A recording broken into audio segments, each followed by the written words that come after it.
Hi everyone, it's me Cheryl. I hope you're all alright. Yes, I'm somewhere different again. I've got a decorator downstairs, so you might hear the occasional swish swish of his brush at that end of the room, but downstairs. I have finished my mother-in-law's shawl, which I made her for Christmas, so it's a bit late. I finished on 1st of January, and at the moment it's just on top of the bed unblocking what's pinned out, and I will just insert the video there for you to be able to see. I came in here for something else actually, but I thought, oh, while this is pinned out and it's still here in this house, I will show you the shawl I completed. So I'll shut up now for a bit.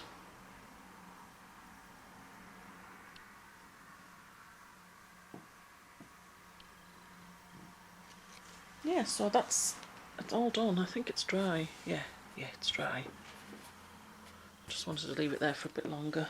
And why it's on the bed is the bathroom's getting painted. It's a shower room actually.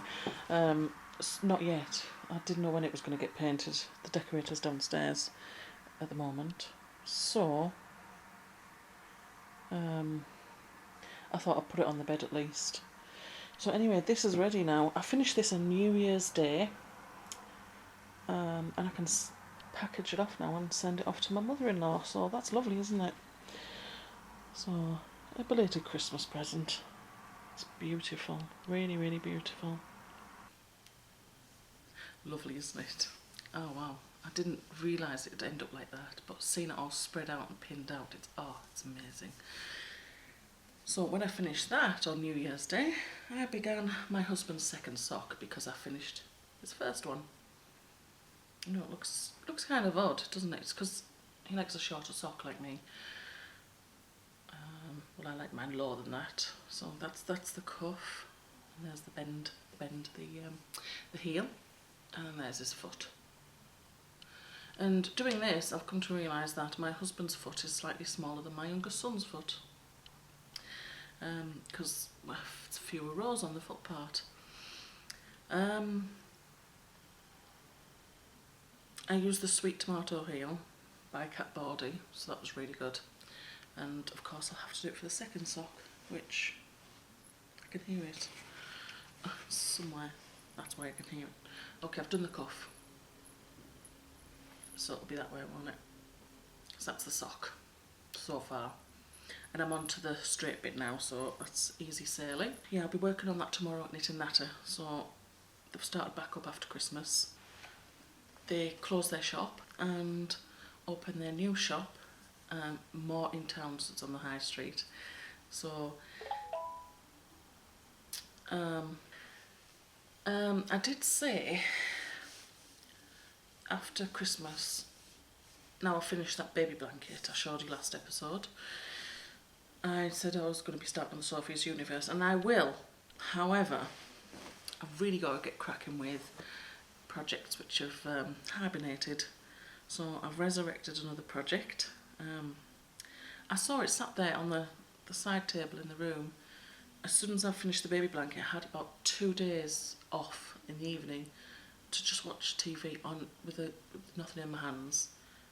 But all the while I kept looking over at it thinking, yeah, I know I'm going to do the Sophie, but really I should finish that. So I started on it after about 2 days. And it's this. Do you remember this, baby? The 10-stitch blanket, yeah? So, for those of you who don't know, oops, nearly lost my knitting needle. For those of you who don't know, I tried to do a 10-stitch blanket originally on the loom. I can needle knit, but you know, the looms looked attractive and I wanted to learn how to do it. It's just a different technique, that's all. Different way of knitting. But I couldn't get my head wrapped around doing a corner because I'd never done short rows before, even on knitting needles. So I started the 10-stitch blanket on the needle and I just left what was on the loom as it was for a while. So once I'd done a few corners, it clicked in my mind as to what was actually happening, and I produced I then restarted, the loom blanket. I started from the beginning again, and I finished it. I'll just go and get it for you. So some of you may have already seen this, and here it is. But those of you who haven't, that's the 10 stitch blanket on the loom, and it was done with super bulky yarn on one of the round looms, I can't remember which one. And then I edged it in this colour because there wasn't quite enough of the red colour to go around. I did try. I think it just did one side, or not even one side, I can't quite remember what it was. So I edged it in a completely different colour. But as I was working on this, my husband claimed it. But that's okay, he's actually really needed it sometimes. So it's been really useful to have. That's the 10 stitch blanket on the needles, so I've resurrected that and I'm really happy that it's going to be out the way, and then I will start the Sophie. And when I showed a picture of the Sophie to my husband, he went, "So who's that one going to be for?" I went, "That one's going to be for me. It's mine." Well, I make it, so why not? He's got that one, hasn't he? Right, what else? Yeah, I'm going through my old projects at the moment and revisiting them, and because I've retired some of them, that's fine, but there's others I just need to keep working on them, and it really does help to make a list of the parts I need to do on it, because sometimes I just look at the thing and I think, oh yeah, I really need to finish that, but I don't know what, if I stop and look at what actually needs finishing, sometimes it's not as heavy as it actually might seem, or time consuming as it might seem. But I really need to get a handle on that, because like, it's like places like Pinterest specifically, or just in any of the yarn groups anywhere on Facebook or Ravelry, particularly Facebook, because the pictures that you can just show there. Ravelry tends to be more text based, although some people show pictures. It doesn't seem as frequent as Facebook groups, and there seems to be waves on a particular project.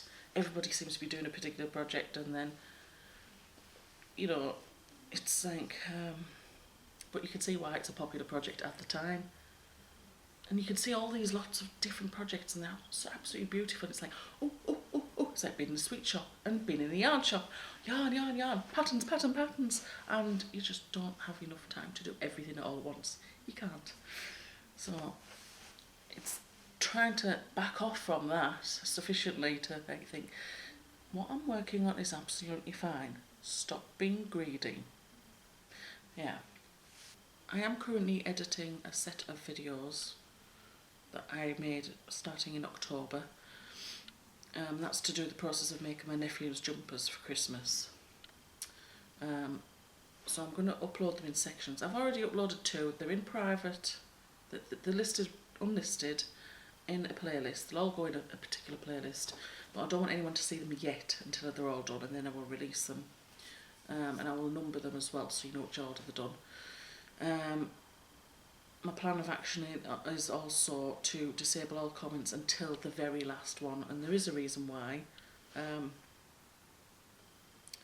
Because sometimes some people are very helpful, but saying, actually, it might be a helpful comment, you're doing that wrong. Well, yeah, that's no good telling me now. It's happened, it's history, and I've done it, it's finished, but it's useful for later on. However, because I worked these 2 jumpers off following a prototype I did, then I did the green jumper, and then I thought, actually, even though I made all those changes from the red jumper, there's something else I need to change, I'm not happy with this, and I did it for the blue jumper. So it's been a process all the way along, and if somebody comments too soon, you really should be doing that like that, or something like that, something genuinely helpful.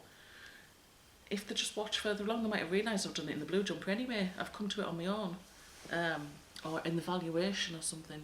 So that's why I thought, disable all comments until the very end. Then if I've definitely missed something or something like that, by all means, feedback, yeah, say, actually I found this to be better to do it this way or whatever, but that's only if I haven't done it.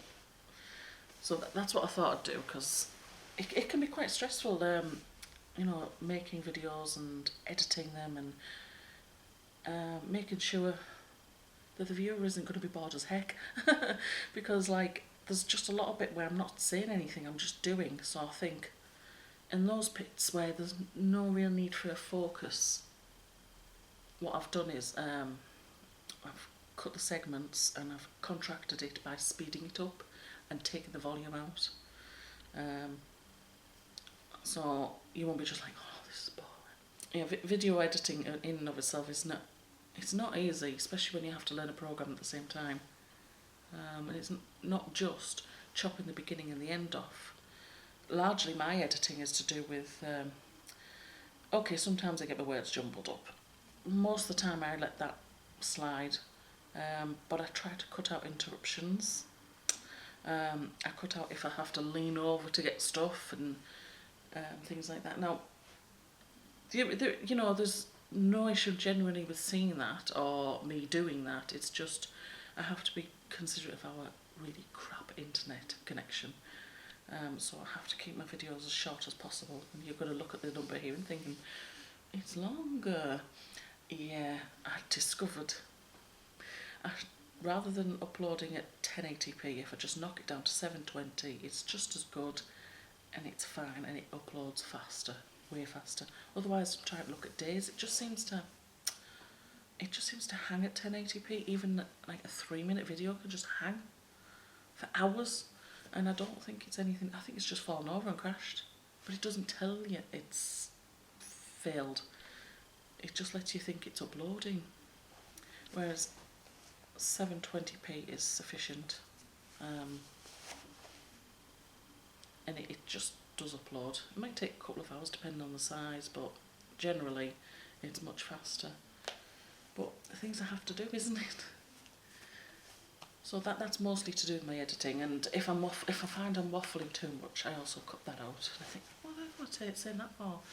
Unfortunately, a lot of the time I can't do, or couldn't do, chatty kind of videos.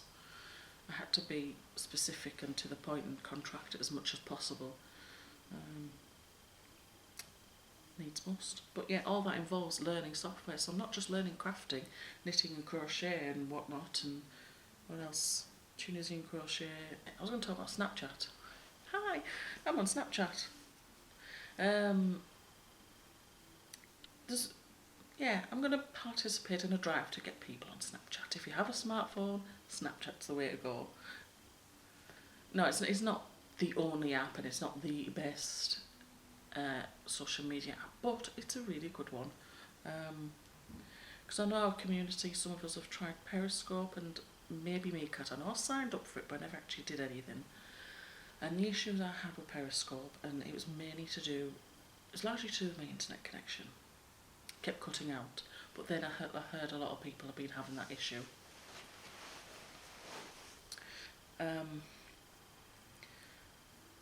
But I found, well, first of all I had it on my phone, and my phone just doesn't retain its battery charge at all. So I turned all the notifications off. So unfortunately it meant I was missing people's periscopes, but at the same time there was a lot of periscopes that were happening, broadcasts that were happening at times when I just couldn't participate. So I missed a lot of them, and then they're only available 24 hours, and once they're gone, that's it. Unfortunately. So that was quite disappointing. So I thought, and I did try and put it on my iPod, and I was able to access it both at the same time. But some of the settings were slightly different on my iPod Touch and my Android phone. There was one particular interruption that I couldn't turn off on one, and I had to turn it off on the other. It was the Android I could turn it off on. Couldn't turn it off on my iPod Touch. And it was to do with... It's when somebody's watching a broadcast and they themselves broadcast to all their friends. They basically invite their friends to watch this broadcast with them. And I don't know if it goes out to all of them or only those who are not actually already connected to the person who's doing the broadcast. But it was happening far too often for my liking. It's like, so it's like you constantly, one friend constantly sociable. hey, come here and do this with me. Hey, come here and do that. Come and see this concert. Come and do this activity. Come and do that. And you're like, I can't. Because you just can't keep up with them. And it was just so much. It was too much, that one. I turned that one off, that notification. But largely it was to do with not being able to participate at the time. Yeah, and also when I was there, if I did manage to participate, I felt rude leaving. Sometimes I'd leave because of the internet connection, but sometimes I'd leave because, like, say for example, you go to do a broadcast on Periscope or maybe Meerkat and decide I'm going to talk for 5 minutes. Well, because the participation, the text participation from your viewers, that 5 minutes can end up being 20 minutes, half an hour, 45 minutes, because then it evolves from there. It's not a set thing what you want to say, it's suddenly more. Now, if you're in that broadcast, you're suddenly committed to it, and like you're kind of stuck. So I didn't like it from that point of view of being a broadcaster. Suddenly feeling like I was held hostage, but also from the view of a viewer, joining in first of all when I'm able to, feeling rude that I couldn't sometimes, but then joining in and feeling rude that either my internet's cut it off, or I have to go. I feel really awful. It's not a nice feeling at all. So along comes Snapchat. I already had Snapchat I was going to say when it first came out, I don't know, but I know I found the password email in, I had to reset my password because I forgot what it was. So I had it in November 2013. And I had no one to play with. I'd say to my youngest son and a couple of friends, Snapchat. Like, what's that? I don't want to know that. It's like, oh. Used this kind of app there. It was kind of redundant, so I deleted it off my phone. And why I got it the second time, which was sometime last year, it was my younger son. He discovered it. Mum, you need to get Snapchat. Yeah, I already. No, first of all, I said, what's that? It's this. So I went to it. I remember the ghost. I already had that before. You didn't want it. You didn't want to know. Oh, it's really good. But there's no one on there, no. Except him. But then I was just a viewer. I would just view his snaps. When he occasionally did them. But then he went to LA. And it was amazing. I was watching like 10-second videos, photographs that show either for 3 seconds or 10 seconds. I think he always maxed it, of his experience in LA, and that was way better than just one postcard. Having 3 weeks of constant just activity of what he was doing was amazing, and I loved that. I thought that's absolutely fantastic. And yeah, all the memories have gone. Mind you, I could take screenshots of the any photos, though he would know about it. He did know about it. You can't take well, I suppose you could take a screenshot of a video, but it's getting it in the right place. You can't pause it. But snaps, they go after 24 hours. If you add them to your story, they disappear after 24 hours. But you can upload a series of snaps. This is what I find with the time zone things. I have a lot of friends in the US, so I wake up in the morning, it looks like they've been sat in front of a video camera snapping, but there isn't. It's just they've done so many throughout the day, maybe in the same spot. Like say they might have done 3 in their kitchen, so, or they've moved wherever they've gone, or they might have been in the room all the time, virtually the same position, so it looks like it's back to back, and it might not necessarily be the case, but it's just because it's like all of them together, one after the other, and it looks like a little video vlog. But it's really nice to see. And you can participate because what you do in the middle of that particular segment of video, you swipe up and you can type. And I don't know why I did that because it's on the phone, so it's this, isn't it? So that's the level of participation you can have, and you can video like 2 videos that have already been done, or you can video a response back and send it directly to them, or your story. And everybody can see things on your story unless you can actually go to customise to decide who sees stuff on your story. You can actually, there's a little chat function in Snapchat as well, where you can slide a person's name across and type them a message and they can reply. But a couple of times I've chatted that way responding to a video, and they've come back to me saying something else in response to that, and I've like thought, what they're talking about? I've completely forgotten what's gone before. But if you're in the chat bit and somebody sends you a message and you just press and hold until it swipes briefly to the right, says saved. You type something in response and you do the same to your message as well, and it will keep that thread. If every time you do a chat, they respond, you reply to them as well. It will keep that thread for 24 hours, and then it goes. But at least you get an idea of what the thread was talking about in the first place, rather than getting confused like I did. But yeah, there are lots of different things. Yeah, I have the app on my phone and I have it on my iPod.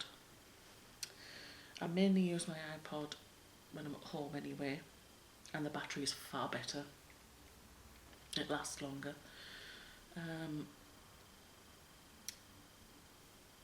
But it lacks, for some reason, I don't understand why it is. My iPod doesn't have some features that my Android does, and my Android doesn't have some features that my iPod does. And I've also found out through searching online that even the iPhones are different on the Snapchat to the iPods and the Androids. So there's different things filtering through, but they're not getting everything for some reason. I don't know why. It doesn't make sense. Well, I can sort of understand the difference between like an iOS device and an Android device when they do their updates, but there's no reason why an iPod should be different from an iPhone. It's the same iOS. So I don't know about that, but it's really weird. But anyway, if you've got a smartphone, please, Snapchat, it's fun. It's really quick, you're not tethered to it. It could be a quick, snappy thing. That's why I call it Snapchat, yeah? You're not tethered to it. It's like sending off a text message and off it goes. And you reply to it when you can, within reason. I've got Snapchat 24 hours. If somebody sends you a direct snap, you will only see it once unless you pay to see it again. But if they add it to the story, you can see it as many times as you like for 24 hours. So that's you can bear that in mind. If it's not too personal, put it in your story. If it is personal, send it direct and just hope for the best. Hope they don't accidentally tap their screen too soon, which moves it on to a next snap or to the end. Or if you've accidentally got your volume down in app and you didn't hear what they were saying, you tried to put your volume up and it's gone. That's frustrating. But you have to then message them and say, sorry, what was that snap? And they go, what, which one, what was it? But that's the only downfall. But yeah, so get Snapchat and get Snapchatting, it's fun. I think that's all I can say for the moment, so I think I will just wrap it up here. Take care everyone, bye bye.